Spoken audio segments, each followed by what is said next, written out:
Return ஃபேன்ஸுக்கு வணக்கம். IPL election முடிஞ்சதுக்கப்புறம் ஒவ்வொரு டீமோட ரிவ்யூ பார்த்துட்டு இருக்கோம். சிஎஸ்கே அண்ட் ஆர்சிபியோடது பக்காவாக பார்த்தாச்சு. சப்போஸ் மிஸ் பண்ணியிருந்தீங்க அப்படின்னா அதனுடைய டீட்டெயில்ஸும் பார்த்துட்டு வாங்க. அண்ட் இந்த வீடியோவில் ரொம்ப முக்கியமாக கொடூரமான ஒரு டீமை பற்றி தான் பார்க்க போகிறோம். ஸோ வேறு எந்த டீமுமே கிடையாது, ஒன் அண்ட் ஒன்லி ஆண்ட பரம்பரை மும்பை இந்தியன்ஸ். ஸோ இவங்களை பொறுத்த வரைக்கும் லாஸ்ட் ஒரு 4 இயர்ஸாக அவ்வளோ பெருசான ஒரு விஷயம் கிடையாது. ஆல்மோஸ்ட் இந்த கோர் அப்படியே வச்சிருந்தாலுமே ஃபாரின் பேட்ஸ்மேன் சொதப்பிடுறாங்க, மிடில் ஆர்டர் சொதப்பிடுறாங்க, அண்ட் பவுலிங் யூனிட் அடி வாங்குதுங்கிற மாதிரி இருந்தது. ஆனால் இந்த தடவை ஆன் பேப்பரில் பக்காவாக இருக்கக்கூடிய டீமோட லிஸ்ட்டில் டிசியும் மும்பை தான் டாப்பில் இருக்காங்கன்னு சொல்லி ஆகணும். அப்படி பார்க்கும்போது மும்பை இந்தியன்ஸோட பிளேயிங் 11 என்னவா இருக்கும், என்ன மாதிரி ஸ்ட்ராட்டஜி யூஸ் பண்ண போகிறாங்க, உண்மையாலுமே 6th கப் லோடிங்க அப்படிங்கிற மாதிரி கம்ப்ளீட் டீட்டெயில் பார்க்கலாம். அதுக்கு முன்னாடி ஃபர்ஸ்ட் டைம் சேனலுக்கு வரீங்கன்னா மறக்காமல் சப்ஸ்கிரைப் பண்ணி சப்போர்ட் பண்ணுங்கள். அப்போ தான் அப்டேட் எல்லாமே உங்களை வந்து சேரும். சரி வாங்க வீடியோக்குள்ளே போகலாம்.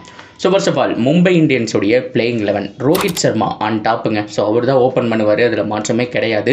So at the same time இவருக்கு சப்போர்ட் பண்ணுற மாதிரி ரியான் லிக்கன்டன் அவர் தான் வந்துட்டு இறங்குவார் அப்படிங்கிறது என்னுடைய ப்ரெடிக்ஷன். ஸோ இதுக்கு மேலே இன்னும் ஃபாரினர்ஸ் வச்சுருக்காங்க, பட் இருந்தாலும் அவருடைய ரீசன்ட் டைம் ஃபார்ம் நல்லா இருக்குது, அவருடைய பேட்டிங் ஸ்டைல் நல்லா இருக்குது. ரோஹித் சர்மா கூட அவர் ஓப்பன் பண்ணார் அப்படின்னா ப்ரெஷர் ஃப்ரீயாக இருக்கலாம், ஏன்னா அவரும் அப்பப்போ பவுண்டரி அடிப்பார் Rohit. So at the same time இவருக்கு புதுசாக இருக்கிறதுனால ஸோ அங்கங்கே தட்டி வாடிக்கலாம். அட் த சேம் டைம் நீங்கள் அடிக்கிற மாதிரி இருந்தால் அடிச்சுக்கலாம். பவர் பிளேவும் உங்களுக்கு மேக்ஸிமம் ஒரு சூப்பரான ஒரு லக்கு கிடைக்குதுங்கிறதுனால Rohit Sharma and Ryan Rickelton open பண்ணுவாங்கிறது என்னுடைய prediction.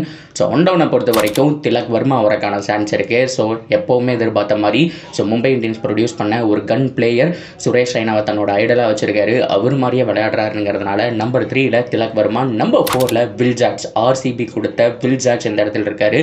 Number 5 Suryakumar Yadav. So அதுக்கப்புறம் Hardik Pandya and Mitchell Santner எடுப்பாங்க அப்படிங்கிறது என்னுடைய ப்ரெடிக்ஷனுங்க. ஏன்னா சூப்பரான ஒரு பிக்கு, கடைசி டைமில் வந்துட்டு மிச்சல் சாண்டரை தூக்கிட்டாங்க. ஸோ மிச்சல் சாண்டர் அந்த இடத்துல வருவார். ஸோ அதுக்கப்புறம் கரண் சர்மா அவருக்கான சான்ஸ் இருக்குது. மேபி 2 ஸ்பின்னர் வச்சு விளையாடுவாங்கிறது என்னுடைய ப்ரெடிக்ஷன்.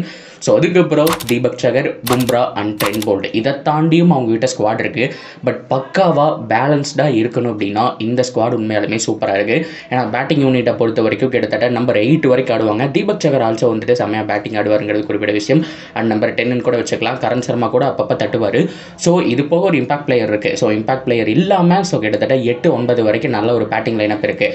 அண்ட் டாப் 5 உண்மையாலுமே தகர்க்க முடியாத ஒரு கோட்டை தான். Rohit Sharma, Rickelton, Will Jacks, Tilak Varma, Suryakumar Yadav. So இது போக போனஸா ஹர்திக் பாண்டியா அப்படிங்கிற மாதிரி தான் so overall lineup. And bowling யூனிட்டை பொறுத்த வரைக்கும் Bumrah, Trent Boult and Deepak Chahar. Deepak சகர் கையில் நியூ பால் கொடுத்துருவாங்க. அண்ட் ட்ரெண்ட் போல்ட்டும் பும்ராவை பொறுத்த வரைக்கும் டெத் ஓவர்ஸ் போடுவாங்க. அண்ட் மிடில் ஓவர்ஸில் வந்துட்டு Karn Sharma, Mitchell Santner spin போடுறதுக்கான சான்ஸ் இருக்குது. இது போக கேப்டன் ஹர்திக் பாண்டியா எந்த இடத்துல போடலாங்கிறத முடிவு பண்ணிக்குவார். ஓவராலாக ஸோ பவுலிங் ஆப்ஷன் செமையாக இருக்குது, பேட்டிங் நல்லா இருக்குது, ஸ்பின் யூனிட்டும் டீசெண்டாக இருக்குது Karan Sharma and Mitchell Santner. And ஓவராலாக கம்ப்ளீட்டான ஒரு டீம் தான். ஸோ நான் சொன்னது வெறும் ஆஃப் தான், இது போக இன்னும் நிறைய பிளேயர்ஸ் இருக்காங்க. ஸோ இவங்களை வச்சும் பிளேயிங் 11 மேக் பண்ணலாம். At the same time impact பிளேயராக யாரை வேணாலும் கொண்டு வரலாம் அப்படிங்கிற மாதிரி தான் மும்பை இந்தியன்ஸுடைய ஸ்குவாட் இருக்குது. பார்க்கறக்கே சும்மா வெறித்தனமாக இருக்குன்னு சொல்லி ஆகணும். ஆன் பேப்பரில் நல்லா இருக்குது, பட் இருந்தாலும் டிசப்பாயின்மெண்ட் பண்ணாமல் இருக்கணும். பொறுத்திருந்து பார்ப்போம். ட்ரெண்ட் போல்ட் இந்த சைடில் வந்ததுக்கு ரொம்ப ரொம்ப ஹாப்பியான ஒரு விஷயம் சொல்லி ஆகணும். ட்ரெண்ட் போல்ட் வந்துட்டு லாஸ்ட்டாக 2021 முன்னாடி இருந்திருந்தாருன்னு நினைக்கிறேன்.